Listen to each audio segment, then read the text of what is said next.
Salam əziz şagirdlər, hər vaxtınız xeyir. Bildiyimiz kimi artıq mart buraxılış imtahanını bitirdik qürurla və uğurla.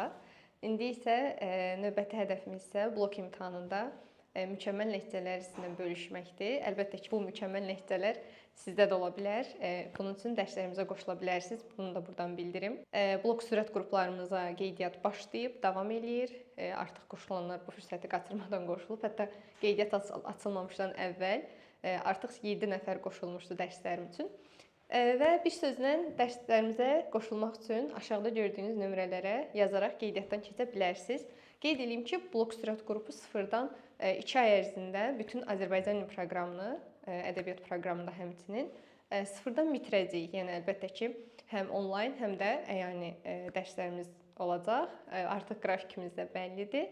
Qeyd edeyim ki, onlayn dərslərimiz həftədə 4 dəfə olacaq və deməli 1-ci, 3-cü, 5-ci bazar günləri axşam saat 8-də olacaq və 1 saat yarım olur əlbəttə ki. Onu da qeyd edeyim ki, biz dərslərimizdə nələr işləyəcəyik? Dərslərimizdə deməli ən önəmli məsələ əvvəlki illərin qəbullarının hər bir sualını tək-tək izahını, müzakirəsini eləyəcəyik. Bu öz yerində. Daha sonra demək 20 sınaq kitabındakı bütün sınaqları yenə işləyib, müzakirə eləyib bitirəcəyik. Daha sonra abituriyent jurnalında çıxan 2025 model blok sınağını işləyib onu da detallı şəkildə müzakirə eləyəcəyik. Bundan başqa müxtəlif topludan özümü şəxsən seçdiyim bloka uyğun sual tiplərini seçəcəm və bunun PDF şəklində material olaraq qrupa atacağam və onu işləyəcəksiniz. Həmçinin güvən nəşriyyatının sınaqları olsun, test toplarından olsun, say seçmə xüsusi seçdiyim suallar olacaq. Həmçinin əlbəttə ki, öz hazırladığım sualları da işlədəcəm sizə.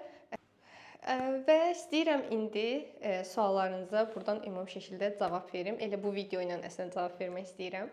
Yəni blok imtahanı necə olacaq? 2025-ci ildə Azərbaycan dili blok imtahanı necə gözlənilir? Yəni may imtahanı birinci şansdan söhbət gedir. İkinci şansı da düşünə bilərik. Yəni necə düşəcək? Hansı tip suallar bizi gözləyir? Çoxmu çətin olacaq? Həmişə dediyim bir şeyi yenə deyim. Çox çətin deyə əslində bir şey yoxdur. Əgər həqiqətən siz hazırlıq prosesində, hazırlıq müddətində bütün mövzu izahlarını müəlliminizdən diqqətlə dinləyib, qulaq asmısınızsa, müəlliminizdən diqqətlə dinləyib qulaq asmısınızsa və həqiqətən başa düşmüsünüzsə, bunu da çox gözəl şəkildə tətbiq eləmisinizsə, yəni istər müəllimin atdığı PDF-lərdən olsun, istər test topusundan olsun, yəni mümkün deyil ki, siz orada zəif nəticə göstərəsiniz. Bunu unutmayın. Yəni ona görə də o şagirdlər üçün çətin deyə bir şey yoxdur. Sadəcə vaxt aparan suallar ola bilər. Onu da praktika eləyib daha rahat bir şəkildə yaza biləcəksiniz. Bundan əmin ola bilərsiniz. Bir sözlə çalışan qazanır. Vəssalam. Mottomuz budur. Yəni çalışan toplunun hər bir sualını başa düşərək, sırf işləmək xatirinə deyil də başa düşərək işləyən hər kəs blok imtahanında mükəmməl şəkildə verəcəyindən əminəm. Və indi istəyirəm ki, bloka hansı tip suallar düşür? Keçən il nə tipdə suallar düşmüşdü? Şagirdlər hansılarda çətinlik çəkmişdi? Onlara baxaq. Yəni sadəcə müzakirə xarakterli. Əlbəttə ki, sualları bir-bir əgər işləməyimizi istəyirsinizsə, bununla bağlı da bir video çəkərəm.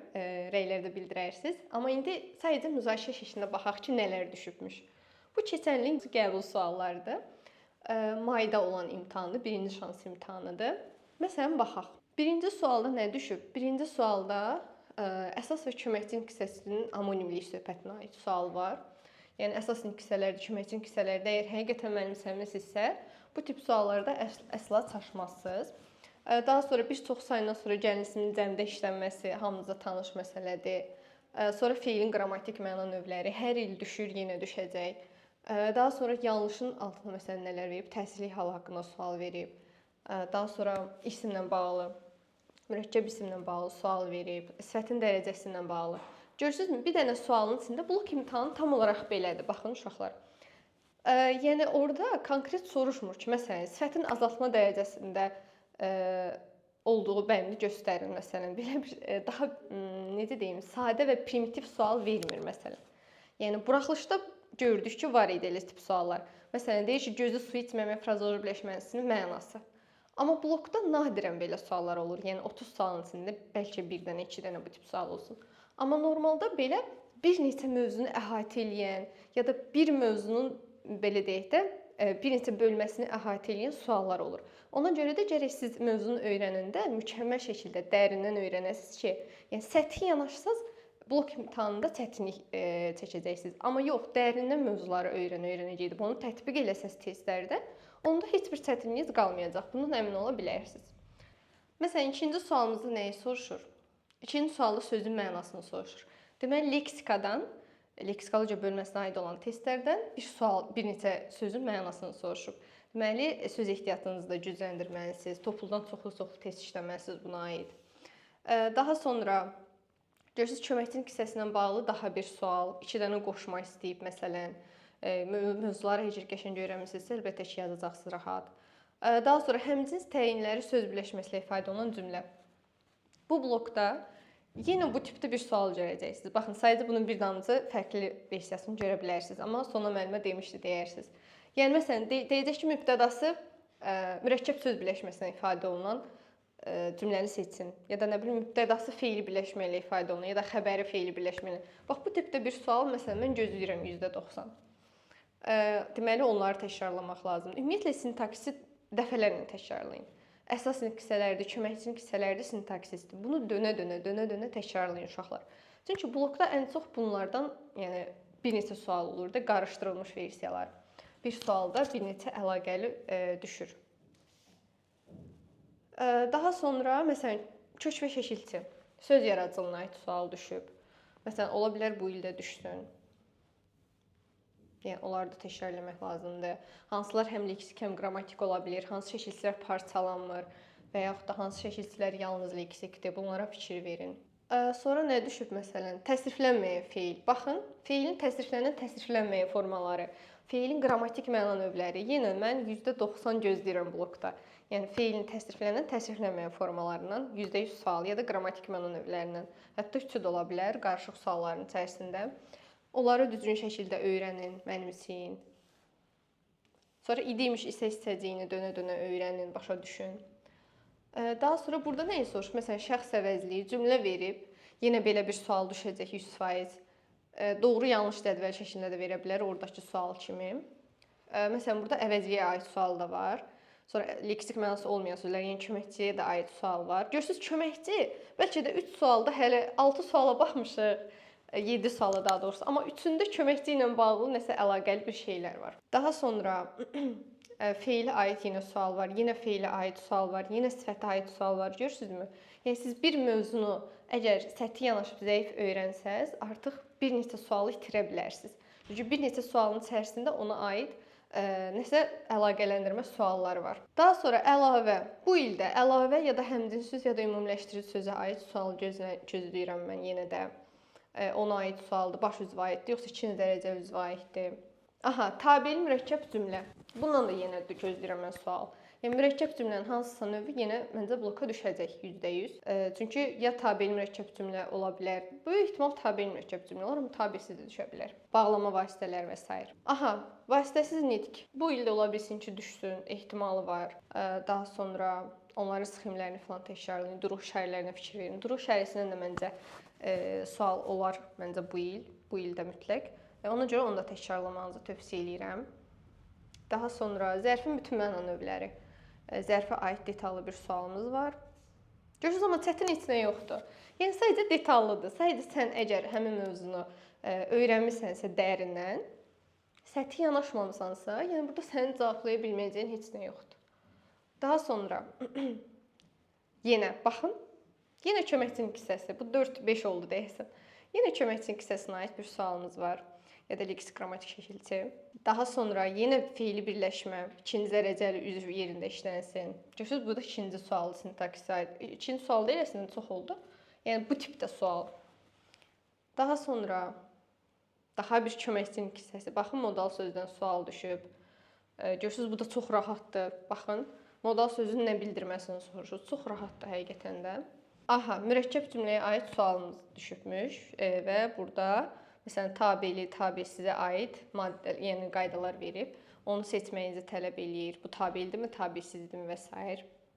Onu bağlayan vasitələrdən suallar verib. Daha sonra belə bir sual yenə düşə bilər. Çünki fonetikadan. Bu da məşhurdur. Yəni məncə düşəcək. Tam belə olmasa da bunun fərqli versiyası düşə bilər. Deyiliş və yazılış baxımından fərqli məqamların sayına uyğun uyğunluğu seçməliyik. Yəni neçə fərq var ona uyğun. Daha sonra yenə əsasın hissəsindən biri adlı halda, hallanmadan yenə sual olacağı gözlənilir. Məsələn, cümlə üzündən bağlı, daha doğrusu cümlələrlə bağlı. Məsələn, qarışıq verib müəyyən şəxsli. Yenə baxın, elə bir cümlə verəcək 100% blokda. Onun elə bil ki, şəxsə görə növünü soruşa bilər və yaxud da quruluşunu soruşa bilər. Bir variantda da düz bu tipdə onun sintaktik təhlilini verə bilər ya da mübtədasının nə ifadə olunduğunu verə bilər. Ona görə də yenə bu tipdə bir sual gözlənilir. Daha sonra burada feili aid bir şey var. Məsələn, hansı şəkildə düşünmək olar? İdi hissəci işlənib bir məlum növdədir və s. Burada yenə düzəltmə isim söz birləşməsinin tərkibində olsun. Görürsüz, həm söz birləşməsinə aiddir, həm amonimli olsun, həm də düzəltmə isim olsun. Görürsüz, bir neçə mövzu əlaqəlidir. Daha sonra ədəbi dilin norması. Normada düşüb və asan düşmüşdü həqiqətən də. Daha sonra sintaktik əlaqə yoxdur. Məsələn, sintaktik əlaqələrdən suallar düşür, təkrarlayın. Daha sonra burada da görürsüz, fonetikaya aid ikinci sualımızdır artıq. Burada da fonetika düşüb və saitlə, samitlə bağlı, xüsusilə sait-samitlə bağlı detallı suallar salıblar. Yəni burada da diqqətli olun və biz bilirik ki, biz nə zaman tələffüzə baxırıq? Şagirdlərim artıq bunu yuxumuzda da deyirik. Biz sait-samit analizində tələffüzə baxırıq. Yerdə qalan hər şeydə yazılışı. Sonra yazılışı səhv verilmiş sözü, orfoqrafiyadan sual verib. Orfoqrafiyada zəifliyiniz varsa uşaqlar, orfoqrafiya, orfoepiya mövzularını dimdən dönə-dönə işləyin. Amma hər bir sözü düzgün versiyasını öyrənərək, hər bir sözün düzgün versiyasını öyrənərək dönə-dönə işləyin. Daha sonra daha bir cədvəl sualı. Bu nə ilə bağlıdır? Bu da yenə sintaksis söz birləşməsi, cümlə üzvləri, feilin. Bu da feil birləşmədir. Yəni sintaksis aiddir bir sözlə. Daha sonra burada baxaq. Yenə baxın, ismi birləşmə, cümlə üzvü, baş üzvlər, ümumi şəxsli cümlə söhbəti, cümlə üzvləri, xəbərin feilin şəkli ifadə olunması, sintaktik əlaqədə olmayan cümlə üzvləri. Daha sonra sadə cümlə şəxsə görə növlərlə bağlı uyğunluq, yenə dediyimə gəliblər. Yəni bir dənə baxın, 27 sualın qrammatikasını nəzərdən keçirdik və əksəriyyətində ismi birləşmə, feili birləşmə, daha sonra cümlə üzvləri, sintaktik təhlil, sadə cümlənin şəxsə görə növləri, tabeli, tabesiz mürəkkəb cümlələri, xüsusilə tabeli mürəkkəb cümlə, əsas hissələri, köməkçi hissələri, fonetika, oradan nə tipdə suallar düşür gördünüz. Daha sonra amonimlikdən də bir-iki sual var idi. Yəni bu şəkildə hər birini diqqətlə təkrarlamanız tövsiyə olunur. Xüsusilə yenə deyirəm, əsas hissələr, köməkçi hissələri və sintaksis. Bu bütün sualların içində var. Yəni ona görə bu bölməni mükəmməl şəkildə öyrənməyiniz lazımdır. Situasiyamıza baxsaq, situasiya mətninə aid suallarda məsələn, yazıb altından xətt çəkilmiş cümlənin üslubu düzəliş etməklə yenidən yazın.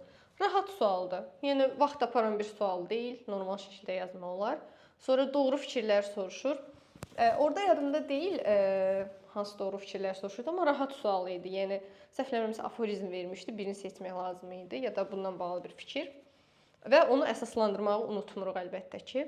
Sonra üzərində rəqəm yazılmış sözlərin qarşılığı, yəni mənası. Nə bilim, fərziyyə, reallıq. Bu da çox asan sualdır həqiqətən də. Gördüyünüz kimi burada qorxulu heç nə yoxdur. Həqiqətən yenə deyirəm, çalışan çox rahat yazır və çalışan qazanır əlbəttə ki. Yenə deyirəm, əgər siz də bizlə bir yerdə uğura imza atmaq istəyirsinizsə, o zaman dərslərimizə qoşulmaq üçün aşağıda gördüyünüz nömrələrə yazaraq qeydiyyatdan keçə bilərsiniz. Hələlik ümid edirəm video yararlı oldu. Yararlı oldusa rəylərdə bildirməyi unutmayın. Özünüzə yaxşı baxın.